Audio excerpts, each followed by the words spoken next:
নমস্কার। ইনফোলিপের বাণী ও কথা পর্বে সকলকে স্বাগত। আজ মা ও ঠাকুরের একটি কথোপকথন আপনাদের সামনে তুলে ধরার চেষ্টা করছি।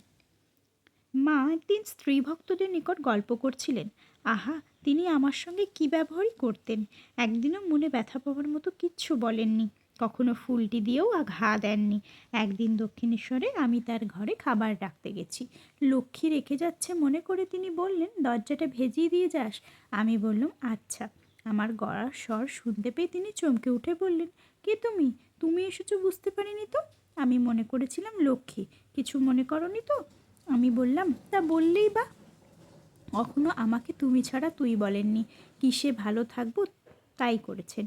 ঠাকুর বলতেন ও সারদা, সরস্বতী, ও সাজতে ভালোবাসে। তিনি নিজে কাঞ্চন স্পর্শ করতে পারেন না, কিন্তু স্ত্রীর জন্য কত যত্ন করে সোনার গহনা গড়িয়ে দিলেন।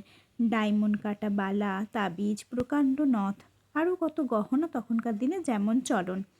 আবার পছন্দসই শাড়ি, কোনো কিছুর কমতি নেই, নেই যত্নের এতটুকু ত্রুটি। কোনো দিন স্ত্রীর একটু মাথা ব্যথা হলে তিনি অস্থির হয়ে পড়তেন। ঠাকুর তার স্ত্রীকে পূজা করেছিলেন।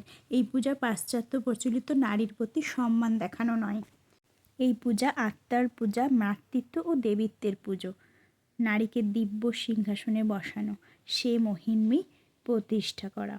এই জ্বলন্ত শিখা প্রকার বেষ্টিত সাধনপথ স্নিগ্ধ শরীরে ও অক্ষত মনে অতিক্রম করে সিদ্ধির অমৃত সরোবরে পৌঁছে তিনি হলেন রামকৃষ্ণ পরমহংস, হলেন জগতের ইতিহাসের শ্রেষ্ঠ মানব, আধ্যাত্মিক ইতিহাসে মহামানব।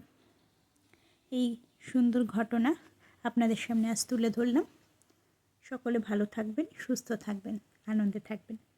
ঠাকুর, মা, স্বামীজি, গুরুদেবের পায়ে প্রণাম জানাই। অনেক ধন্যবাদ।